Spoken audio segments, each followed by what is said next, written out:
Y vamos a continuar estudiando esta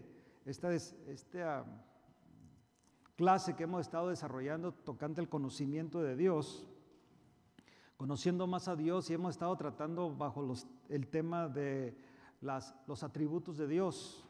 Y la semana pasada o las últimas semanas estuvimos hablando del amor, que es un atributo de Dios que Él ha demostrado y ha compartido con nosotros, su iglesia.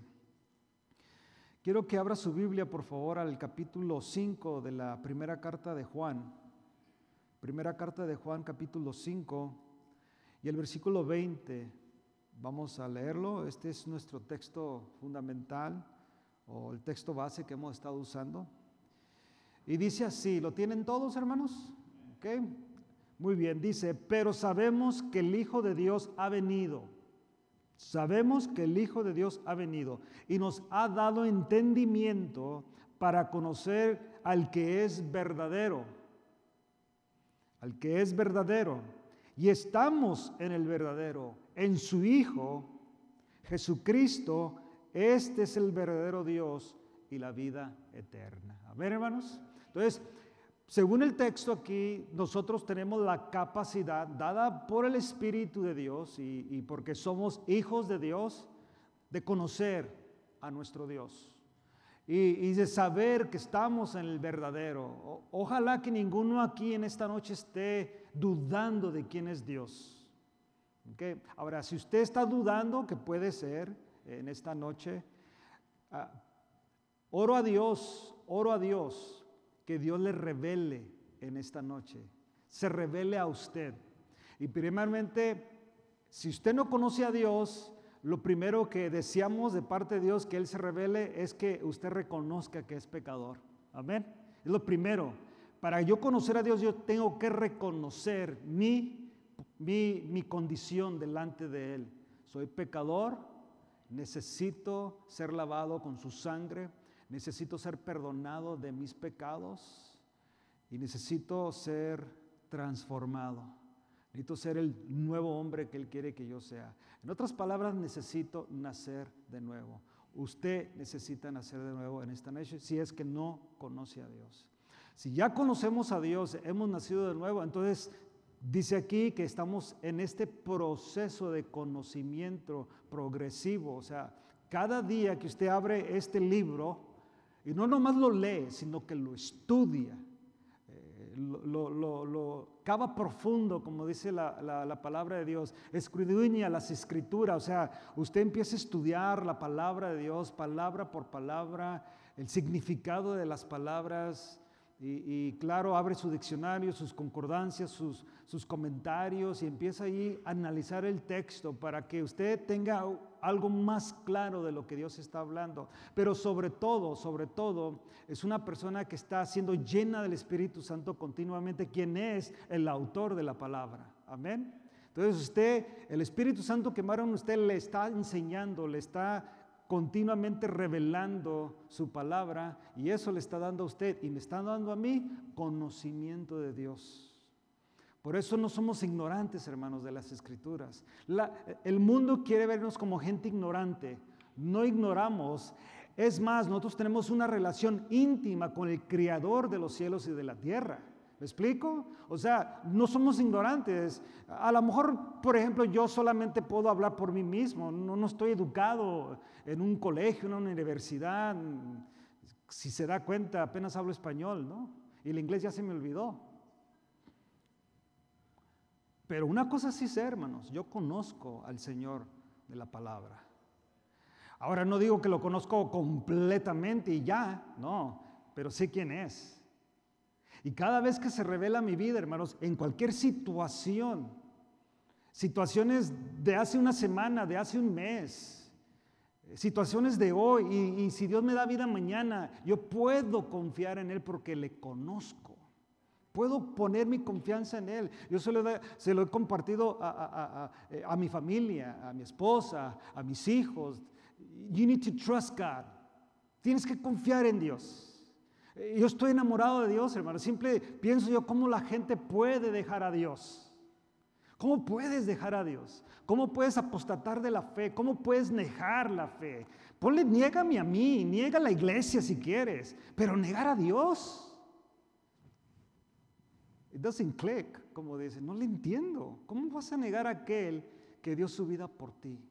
¿Cómo vas a negar a aquel que te amó incondicionalmente? Te amó sin ver merecido tu amor y te ha dado todo. Especialmente lo que hemos oído el Evangelio y conocido y creído, hermanos, nos ha dado todo. Ahí dice Romanos que nos ha dado todo, todo nos ha dado. Ahora que tú y yo no lo experimentemos, pues esa es otra cosa, pero nos ha dado todo. Por nuestro pecado, por nuestra falta de fe, por nuestra inconstancia, pues estamos batallando, pero dice que nos ha dado todo. Y porque no alcanzamos muchas veces de aquello que nos ha dado, ha sido porque a lo mejor no he creído, o a lo mejor no he extendido mi mano a tomar lo que me ha dado. Son muchas cosas, hermanos, que pueden estar pasando. Pero dice la Biblia que Él nos ha dado todo. Y nos ha hecho coherederos con Cristo Jesús. Y eso, hermanos, coherederos habla de mucho. Entonces, regresando al conocimiento de Dios, nosotros sabemos, y en esta tarde solamente quiero, en esta noche, terminar una parte que estuve analizando en la semana, que no la compartí, tocante al amor, pero quiero hablar de algo que a lo mejor ustedes han oído en diferentes religiones y últimamente ha sonado más y sigue sonando en muchas iglesias contemporáneas, y es aquella mala interpretación de lo que sería una herejía tocante al amor de Dios. Y quiero hablar de un poquito, y de ahí vamos a entrar al atributo de la eternidad de Dios.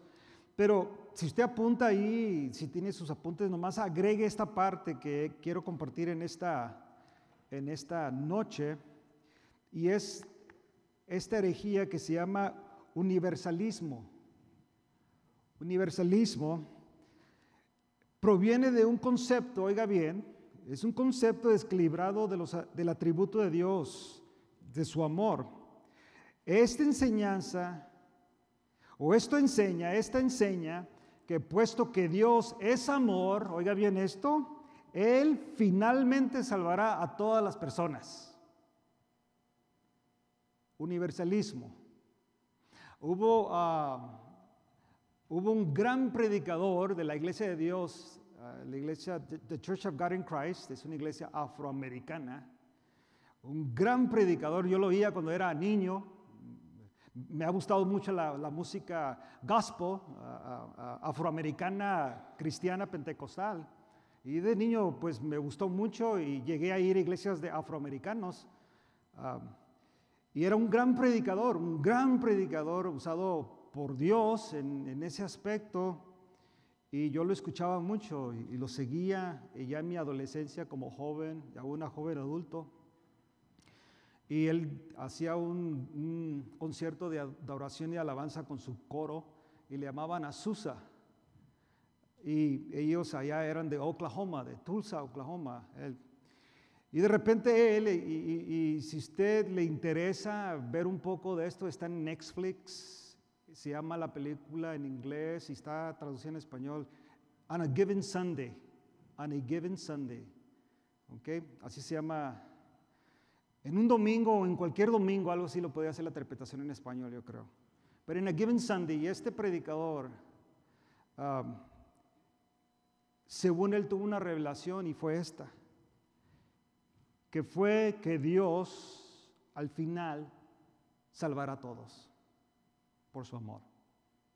O sea, vivas como tú vivas, hagas lo que tú hagas, conozcas a Dios o no le conozcas, finalmente tú serás salvo. Ahora mi pregunta es, hermano, y se oye muy popular y el amor dice, wow, que es cierto, porque Dios es amor, entonces sí. Y la pregunta que se han hecho muchos tocante a este hombre, y claro, siempre va a haber seguidores, hermanos, cuando andas en la carne. Siempre va a haber seguidores, se vas a hacer grande. En ese momento él perdió casi todos los miembros, pero empezó a ir a diferentes iglesias y empezó a predicar en diferentes iglesias, y pues ya en la iglesia había de todo. de todo, porque a cabo todos van a ser salvos. O sea, no había restricción de pecados. Tú peca, tú sigue haciendo lo que haces, a cabo, al final de cuentas, tú vas a ir al cielo. Mi pregunta es, hermanos, de verdad, ¿dice eso la Biblia? Y no lo diga porque yo se lo estoy preguntando. Ahora, usted tiene que estar seguro, ¿dice eso la Biblia?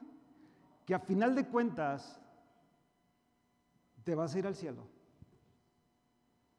Entonces mi pregunta es esta, ¿por qué le digo esto? Porque esta es la pregunta que yo me hago. Entonces, ¿por qué escribió Pablo la mayoría de sus cartas, que todas, tienen que ver con conducta? Tiene que ver con santidad, tiene que ver con un estilo de vida, una diferencia, tiene que ver con que tenemos que ser luz en medio de las tinieblas, tiene que ver que debemos de andar dignos de nuestro llamado o de nuestra vocación. Si no fuera así, o sea, la instrucción que da Pablo, y a fin de cuentas un hombre como estos, porque siempre usted se va a dar cuenta, lo que han estudiado la historia de la iglesia, siempre cuando han llegado de herejías en la iglesia, no llega a gente, hermanos, que es un servidor, y no estoy poniendo los servidores abajo, nada de eso, pero siempre llega a los líderes, siempre llegan a la gente que tiene un puesto de liderazgo dentro de la iglesia, que de repente recibe una nueva revelación y como la gente lo sigue, la gente lo ama, pues ¿cómo puede? Al amor sí, porque él parece que, o ella parece que sí, pues tienen el amor de Dios y siempre, yo creo que está bien. Y ya, ¿qué sucede, hermano? Se hace un grupo con una nueva revelación y con una herejía. Bueno, quería enfatizar un poco en esto porque esta herejía que se llama universalismo habla del atributo de Dios, de su amor y que Él finalmente salvará a todas las personas. Pero la perfección del amor de Dios no opera de esa manera, hermanos. La perfección de Dios o el amor de Dios, hermanos, no puede sobreponerse a la santidad. ¿Me explico? ¿Qué demanda Dios de nosotros? Según el Antiguo Testamento con Israel y según Pedro, ¿qué demanda? Santidad. ¿Cuándo? ¿Dónde? En toda nuestra manera de vivir. Entonces está hablando, si es toda nuestra manera de vivir, está hablando que tú y yo tenemos que ser santos aquí. Aquí, ¿verdad? Sí. ¿Qué tal allá en el trabajo? ¿Verdad? Con tu familia. También. En el casco. Mañana en el banco feria el cheque. También. Toda, bueno, ya ni se verán los cheques, ¿verdad? Ya el direct deposit, ¿no? Bueno, es que me fui en otro tiempo, ¿no? Yo creo, porque me miraron raros, ¿no? Cheques, ok. Toda nuestra manera de vivir. Entonces, creer que porque Dios es amor, ¿sí o no? Sí.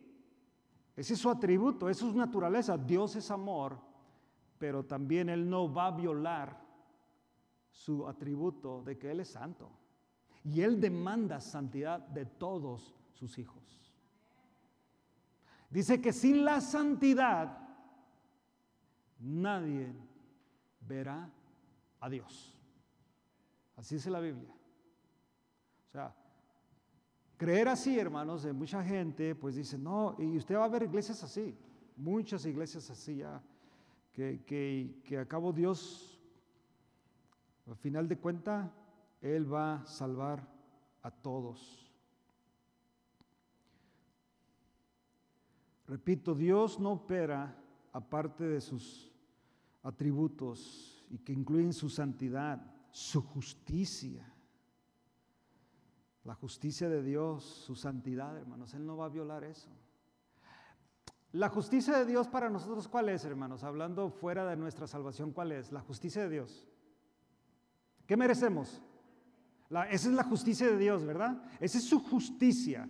O sea, la justicia de Dios es que tú y yo merecemos la muerte. Ahora, tú y yo no vamos a obtener la muerte eterna porque la justicia de Dios se llevó a cabo de todos modos. ¿Sobre quién? ¿Sobre quién, hermanos? Es una clase, acuérdense. Jesucristo. Él llevó el pecado del mundo. Su justicia, la ira de Jehová Dios Padre, fue derramada sobre el Hijo. Toda su ira. Y Dios mató a Jesús por amor a nosotros. Porque la paga del pecado es muerte. Aun Jesús era inocente. Él nunca pecó, pero Él llevó el pecado de todos. Por Él somos perdonados. Pero la justicia de Dios es muerte. La justicia de Dios es muerte. Separación eterna. Ahora, la gracia de Dios es aquello que Él nos ha dado sin merecerlo. Su perdón. Amén.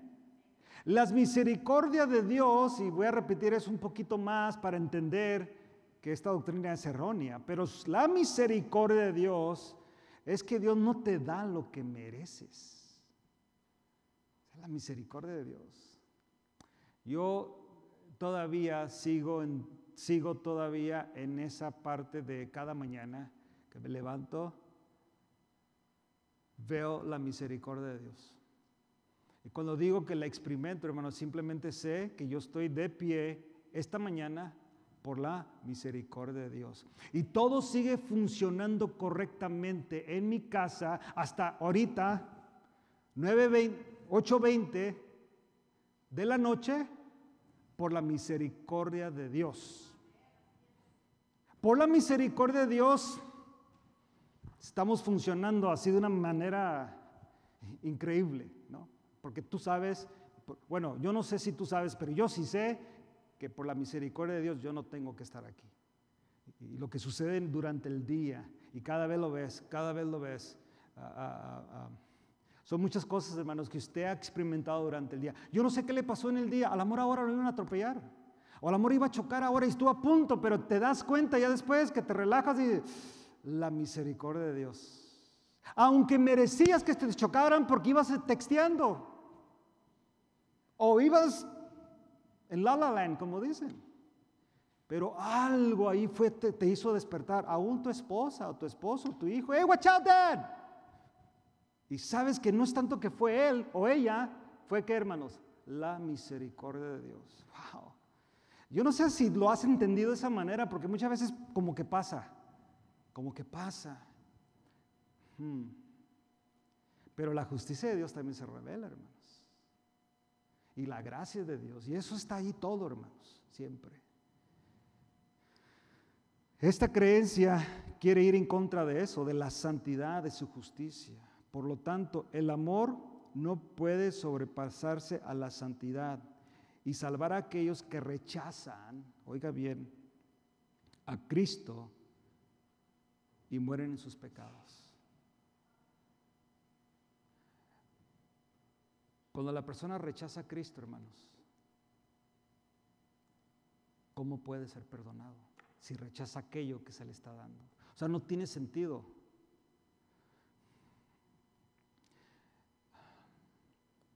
Hay muchas ilustraciones, ¿no? Simplemente si hay una cura, no sé, si fuera esto algo que dijera, esta agua te va a quitar tu cáncer terminal. Y ahí ya está comprobado que sí. Y lo más bonito que esto, ya pagaron el precio para que te lo tomes. ¿Qué harías? Y tú sabes que esto, como es una cura, no es que tranquiliza, como eran los sacrificios antaños de Israel, que mataban los corderos y solamente apaciguaba la ira de Dios, temporalmente. Por eso están sacrificio tras sacrificio, cada año, cada día, todo, siempre estaba, porque solamente querían apaciguar la ira de Dios. Dios da a su Hijo Jesucristo, que se presentó Él mismo como Cordero, sangre derramada, Cordero perfecto. He aquí el Cordero de Dios que quita el pecado del mundo. Y ahí está. Toma, Adán. Esto te va a curar. Y no te va a curar temporalmente. No va a ser la cura de que es un momento. Simplemente no te garantizo. Esta cura te garantiza el resto de tu vida ser sano. ¿Y cuánto cuesta? No cuesta nada, solamente tienes que tomarla. Tienes que tomarla. Enrique, abuelo, todo lo que tienes que hacer es tomarla. Tómala, es tuya.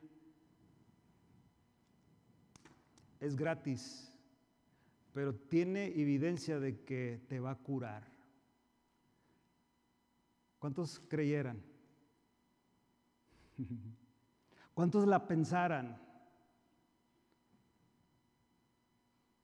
Y lo más tremendo es que cuánto cuesta, porque especialmente en Estados Unidos, los farmacéuticos es el dinero ahorita. Hay un medicamento que yo tengo que tomar por vida, que es para la tiroides. Y voy a México y lo compro y todavía cuesta como $28. Digo yo, va a estar pesado para que alguien pague 500 y feria pesos. Para la gente que está en el mínimo. Está difícil. Uno aquí porque Dios suple esa necesidad, aunque no digo que allá también. Pero si la comprara aquí, ¿cuánto me saldría? Más cara. Uno la aseguranza, pero tienes que dar un copayment. Pero vienen y te dicen, toma esto, es tuyo. Rechazar esto, hermanos, este es un ejemplo, rechazar esto en tus 5 sentidos, simplemente hablando humanamente, ¿cómo vas a ser sano? Y estoy hablando de la garantía de la salvación, estoy hablando de que no hay medicina que sane a la gente, hermano, no hay, perdónenme, yo sé que hay gente que piensa eso, no hay, la mejor medicina que tú puedes hacer es comer bien, ¿ok? Es lo mejor. Pero las medicinas simplemente están tratando con el efecto, pero no lo que se está afectando, ¿ok? Pero ese sería otro tema. Pero simplemente Cristo, por su sangre, nos limpia, oiga bien, de todo pecado. No más creo mi hermano Adán. A ver, hermanos, Cristo nos limpia de todo pecado, amén, de todo. Y quiero que entienda eso porque esta religión se oye popular en ciertas áreas, hermanos, pero probablemente va a venir a sus oídos. Se va a decir, mira, tú vas con ese predicador Jan, bien exagerado, bien duro, porque ya oí que soy duro, pero no soy, nomás predico la Biblia, hermanos. Mire, si usted platica conmigo se va a dar cuenta que no soy duro, simplemente predico la palabra de Dios. Pero oiga bien esto, la sangre de Cristo es lo único que puede perdonar nuestros pecados. ¿Cómo puede la gente en sus 5 sentidos creer si no tomas aquello? Hablando acá humanamente, si no tomas lo que se te dice que te va a sanar o que te va a aliviar, o llegar al punto de decir lo que te va a curar, ¿cómo crees que vas a ser curado si no lo tomas?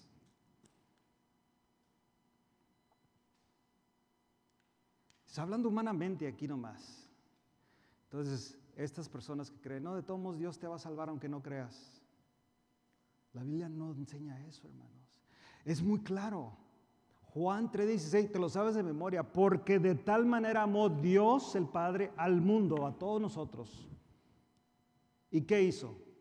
Envió a su Hijo, mandó a su Hijo, unigénito, su único hijo, para que todo aquel, eres tú, yo y aquellos que creen, para todo aquel que en Él crea no se pierda, mas tenga vida eterna. Entonces, para que no te pierdas y tengas vida eterna, tienes que creer en el Hijo de Dios, hermanos.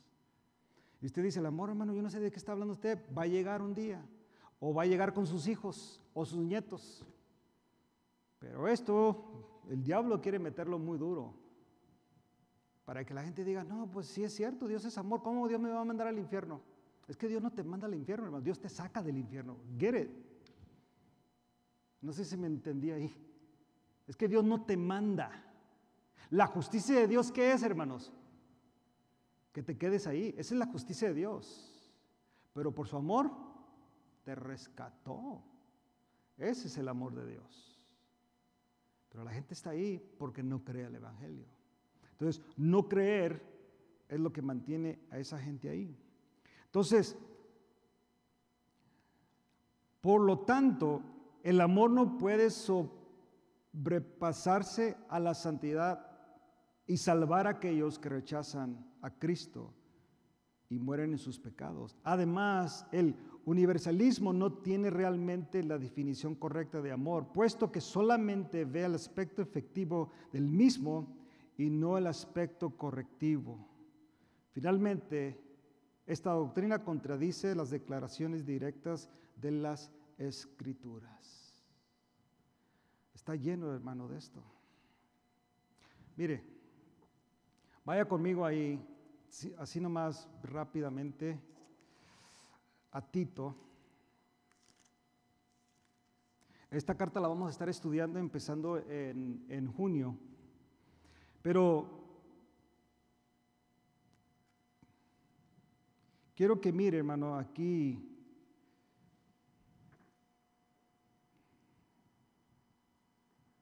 lo que dice Pablo, simplemente en la instrucción que Tito tiene que darle a los hermanos. Vaya ahí a Tito.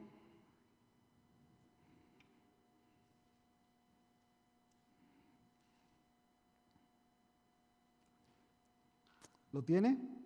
Ok. Vaya al capítulo 2. Mire, luego estaremos en el mes que entra, ¿no? Estudiándolo con detallada palabra por palabra, pero quiero que nomás analice lo que el apóstol Pablo le dice a Tito, que él iba a ser, en ese momento, él fue puesto en Creta para que él estableciese ancianos y él removiera a aquellos que no estaban funcionando correctamente o andaban ya enseñando otras doctrinas que no eran las doctrinas fundamentales de la iglesia.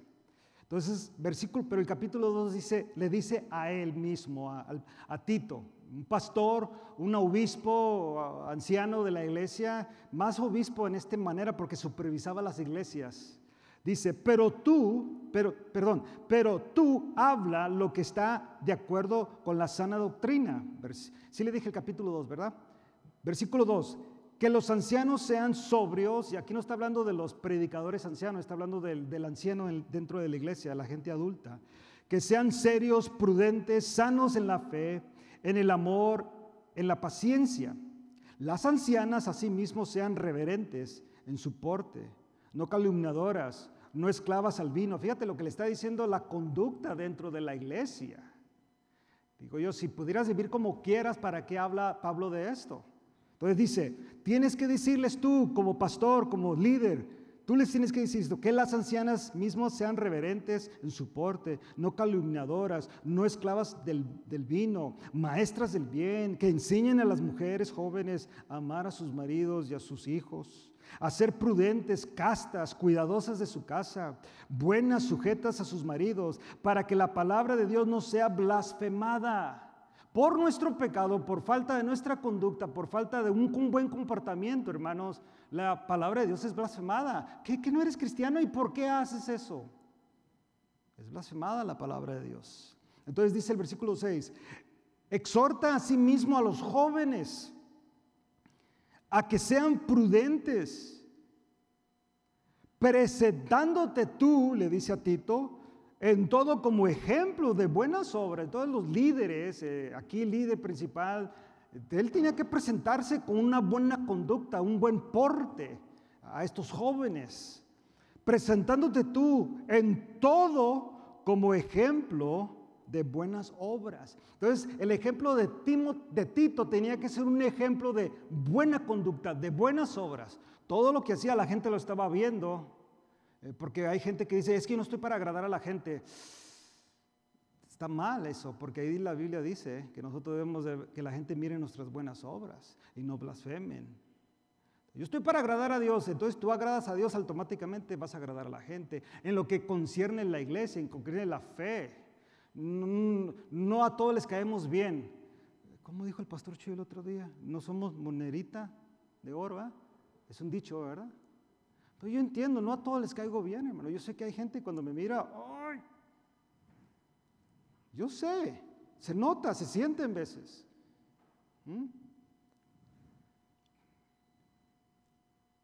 Pero dice aquí, exhorta, versículo 6, exhorta a sí mismo a los jóvenes a que sean prudentes, presentándote tú en todo como ejemplo de buenas obras, en la enseñanza mostrando integridad, seriedad, versículo 8, palabra sana, irreprochable, de modo que el adversario se avergüence y no tenga nada malo que decir de vosotros. Aquí el adversario, pues algunos han dicho que es el mismo diablo, pero aquí el adversario son aquellos falsos, son aquellos que van en contra, que son tus adversarios y pues ellos no pueden decir nada malo de ti porque andas bien. Eres un ejemplo a seguir, eres una persona que hace buenas obras, practicas la santidad, vives en santidad, crees en la palabra de Dios. Fíjate. Versículo 9. Exhorta a los siervos que se sujeten a sus amos. Ahora ya él habla, aquí siervos eran los esclavos porque era muy normal tener esclavos. ¿Ok, hermanos? Yo sé que hay gente que malinterpreta eso, pero esta tradición, esta cultura, tener esclavos era muy normal. Y los hermanos ricos que iban a la iglesia llevaban a sus esclavos con ellos. Era muy normal. Era normal, no había nada malo. No era pecado tener esclavos. Era normal. Okay. Pero ahora podemos aplicarlo, ya no somos esclavos, pero somos trabajadores, ¿verdad? Empleados. Okay.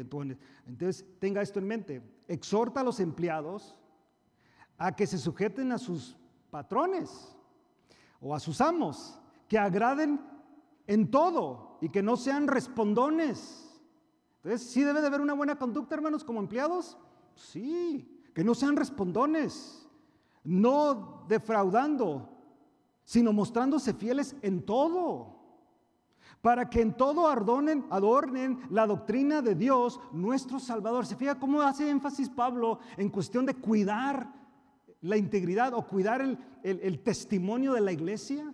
Cuidar el testimonio de la doctrina de Dios, para que no blasfemen, para que el adversario se avergüence. Si habló mal de ti, luego se den cuenta, no es cierto lo que tú dices, él es buena, él es de verdad, él es una buena persona, él ama a Dios. Tú estás mintiendo lo que estás diciendo, porque yo miro que él sí o ella sí aman a Dios. Que la gente diga, ¿ok? Versículo 11, porque la gracia de Dios se ha manifestado para salvación a todos los hombres, enseñándonos que renunciando, fíjate, renunciando.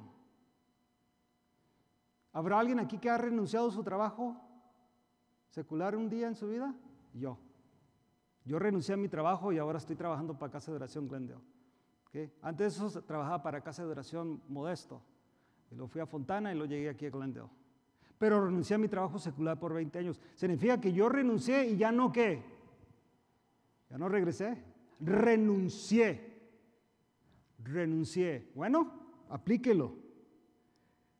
Enseñándonos que renunciando a la impiedad y a los deseos mundanos, vivamos, es un estilo de vida, ¿cómo? En este siglo, y esta palabra siglo no es de tiempo, sino que es el mundo, el mundo donde vivimos, el sistema, ¿ok? Entonces, en este sistema, ahorita vivimos en el sistema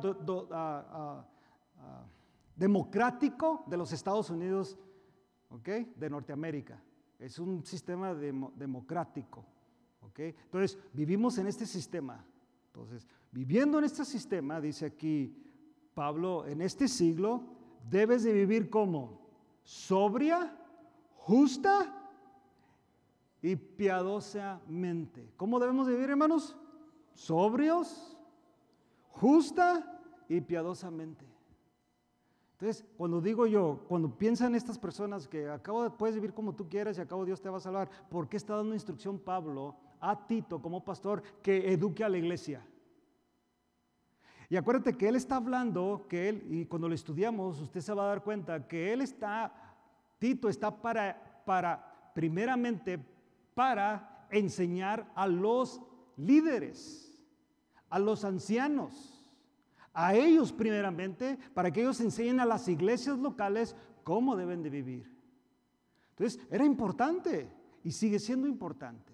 Entonces, dice aquí, sigue diciendo Pablo, versículo 13, aguardando la esperanza bienaventurada y la manifestación gloriosa de nuestro gran Dios y Salvador Jesucristo, quien se dio a sí mismo por nosotros para redimirnos de toda ¿qué? Iniquidad. Y fíjate, y purificar. ¿Qué es purificar, hermanos? ¿Cuánto les gusta el agua purificada? ¿Por qué, hermanos? Porque está limpia. Porque no tiene, o sea, cuando hacen el examen, hay una cosita que venden así para que tú mires por números ahí. Está limpia, está buena para tu sistema. Hace poco acaba de salir en las noticias, si usted dijo que el agua de aquí de California causa cáncer. Así dijeron.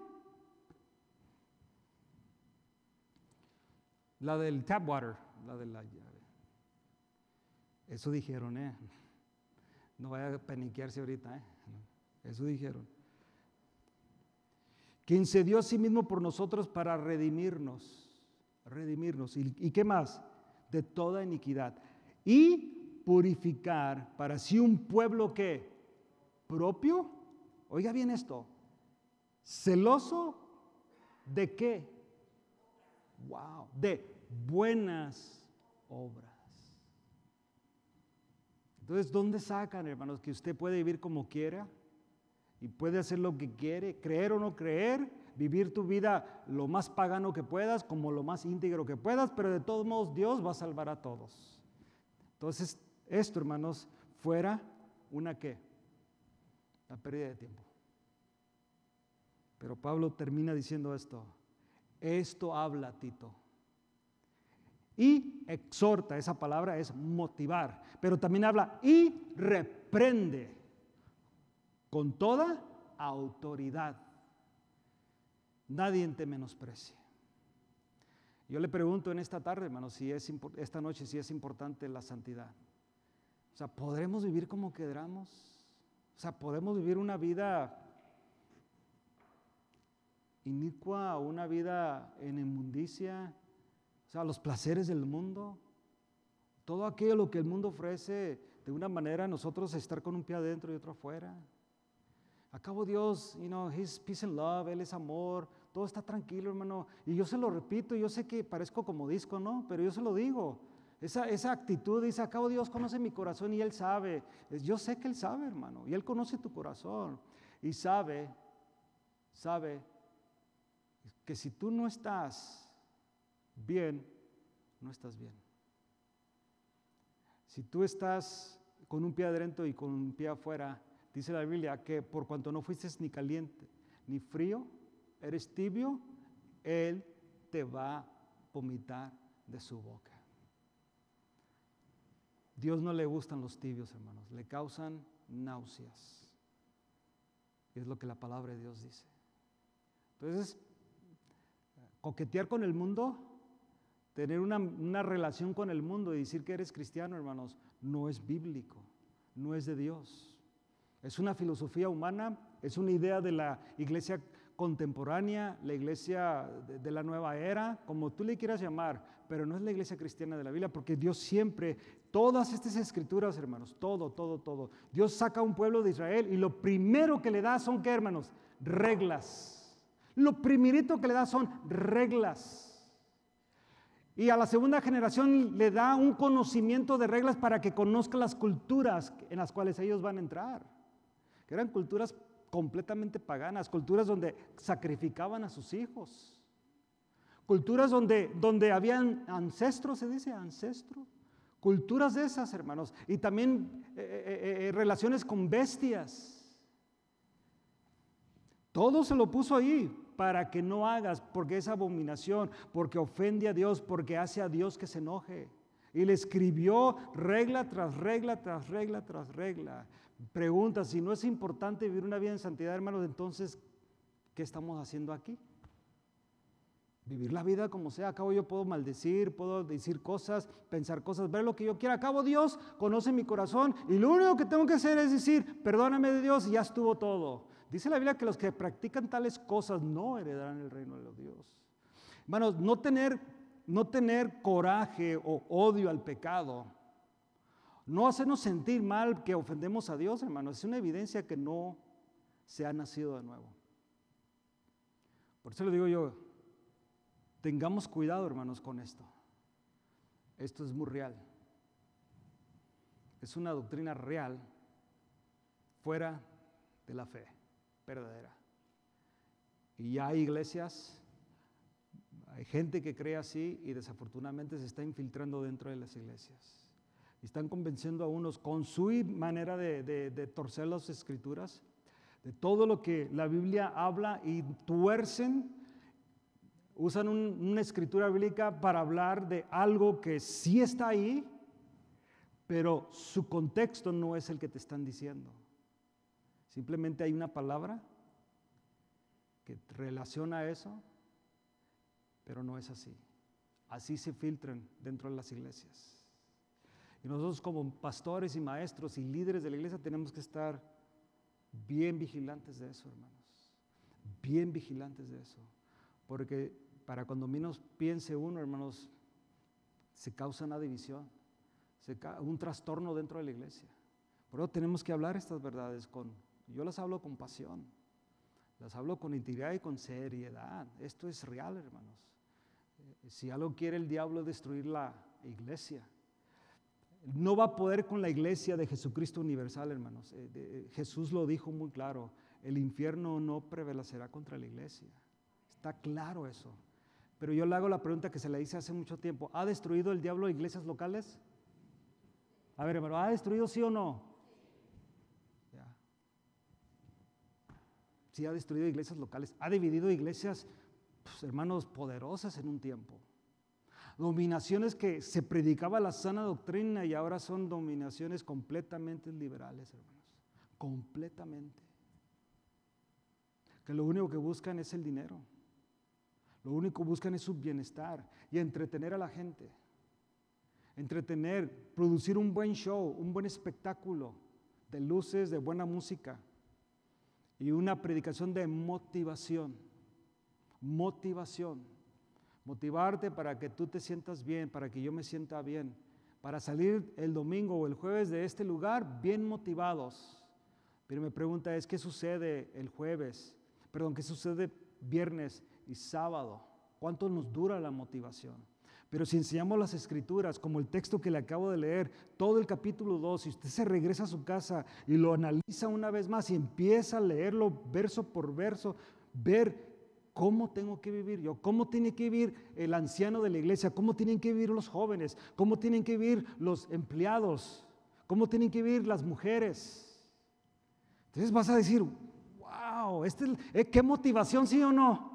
¿Qué motivación? Me motiva a vivir en santidad, porque esto es lo que Dios está diciendo. Y termina diciéndome que yo tengo que rechazar toda iniquidad, todo pecado, toda inmundicia. Y de una manera luchar para vivir en buenas obras, para vivir una vida en buenas obras, que solamente puede producir el Espíritu Santo en nosotros. Porque nuestra carnalidad, hermanos, la intención es hacer lo malo, ¿sí o no?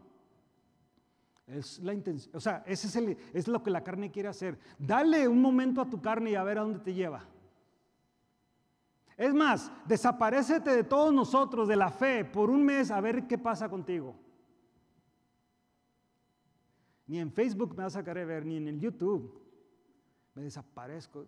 Nomás, y no ores, no leas la Biblia y vas a ver qué empieza a pasar con la carne, hermanos.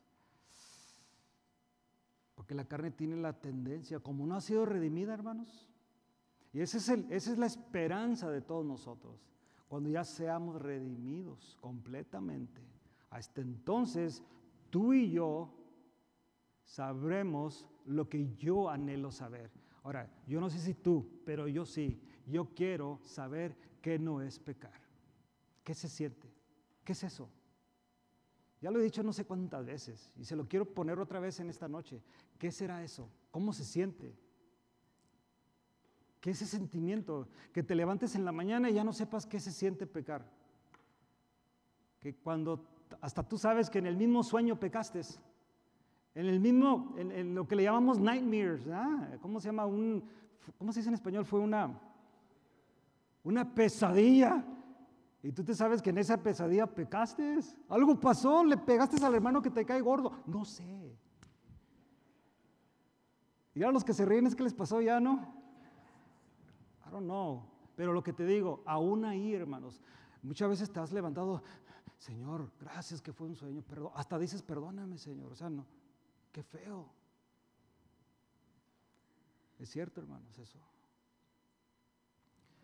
Yo en esta, pensé que iba a durar menos, pero tuve que exponer esto, hermanos. Yo le digo a usted en esta noche, tenga cuidado.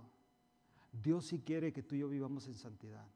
Y para ser salvos sí necesitamos creer al Evangelio, hermanos. No hay otro camino. Jesús dijo, yo soy el camino, la verdad y la vida. Y nadie viene al Padre si no es por mí. No es casa de oración Glendale, hermanos. No es ninguna iglesia. Jesucristo es el camino. Él es la verdad y la vida. Nadie puede ser salvo si no es por Jesucristo, hermanos. Y se puede oír como qué egoísta quien nos esté escuchando allá en donde estén. Qué egoísta. No, es que es el único camino.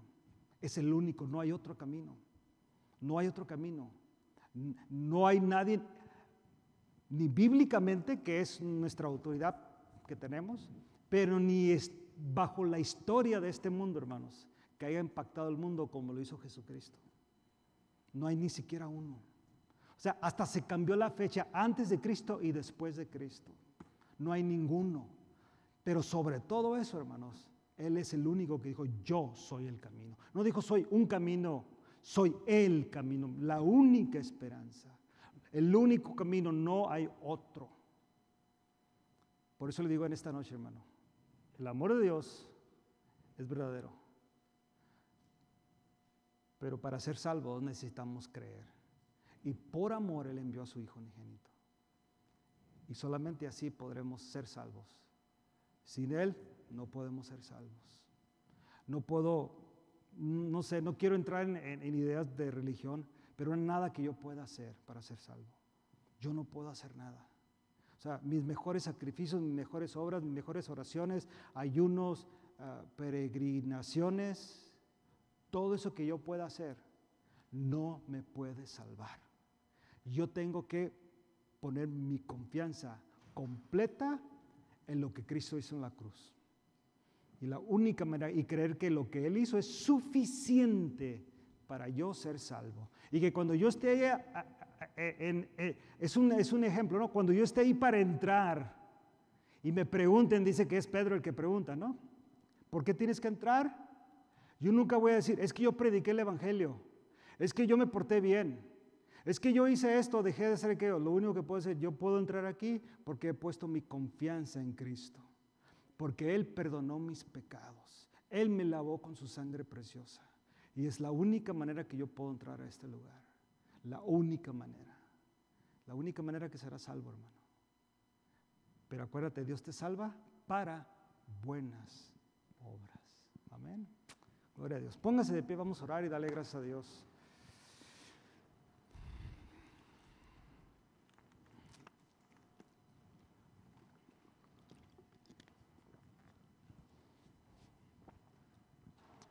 De verdad, hermanos, les repito una vez más, estas personas que oramos por ellos en este día, yo les ruego que los apunte ahí, de verdad. Hay que orar por ellos, hermanos. ¿Ok? Hay que orar. Que Dios supla. Amén. Usted nomás ore así por Fernanda, por Joshua, por Amos, amén, por Valeria, por mi mamá, Alma, mi suegra María Elena. Así nomás, Señor, suple. A cabo de ellas ya sabe que es por sanidad. Pero los demás, Dios sabe, usted nomás preséntelos a Dios mañana o al rato que se vaya a acostar ahí. Señor, una vez más, suple esta necesidad. Amén, hermanos. ¿Lo hará, hermano, de verdad? ¿Lo haremos? Amén. Es familia. Amén. Oremos. Padre, en el nombre de Cristo, gracias. Una vez más, Señor, te presento a Fernanda, te presento a Joshua, mi Dios. Te presento a Ames, a Valeria, Señor, que tú suplas sus necesidades, Señor. Tú los bendigas, los guardes. Gracias, Señor, por la vida de cada uno de ellos. Y también te ruego por mi suegra, María Elena, y por mi mamá, Alma, que tú sigas tocando sus cuerpos físicos, Señor, y creo que tú harás conforme a tu perfecta voluntad, mi Dios. Y una vez más te ruego por esta casa de oración, por cada uno de nosotros, Señor, que somos tus ovejas. Te pertenecemos a ti, tú pagaste el precio por nuestras vidas, Señor, y tú nos has salvado. Nos has dado tu Espíritu Santo, Señor, y nos has dado tu palabra para vivir una vida que te agrada a ti, Señor, en este siglo, en este tiempo. Yo te ruego por nosotros, Señor, que continuemos caminando, Señor, en integridad, en santidad, y que vivamos una vida, Señor, que podamos ser ejemplo para otros, y que tu palabra no sea blasfemada por causa nuestra, Señor. Que tu palabra sea glorificada, mi Dios. Que tu nombre sea glorificado por causa nuestra, Señor. Ayúdanos a vivir una vida que te agrada, Señor. Que si tú nos das vida mañana al despertar, ir a nuestros trabajos o a la escuela, donde vayamos mañana, Señor, podamos ser luz, podamos ser personas, Señor, que te están agradando, Señor, que te estamos agradando en todo. Gente santa, un pueblo, Señor, adquirido por ti, para que anunciemos las virtudes de aquel que nos llamó, aquel que nos santificó, aquel que nos perdonó todos nuestros pecados, mi Dios. Y que te podamos representar a ti en esta tierra, Señor, como cristianos, como cristianos. Y cuando nos miren, nos señalen como cristianos. Y si se burlan, que se burlen, pero a lo menos estamos dando un buen testimonio. Un testimonio, Señor, que a su tiempo va a rendir, va a traer glorificación. Tu nombre va a ser glorificado, Señor. Gracias, Señor, por esta noche que tú nos has dado en alabanza, en adoración y también en la exposición de tu palabra, Señor. Llévanos a casa, Señor, y que regresemos este fin de semana para que juntos adoremos tu nombre y escuchemos tu voz. Te lo ruego en el nombre de Jesús. Amén. Gloria a Dios, hermanos. Dios les bendiga. Tengan excelente semana. Amén. Gloria a Dios.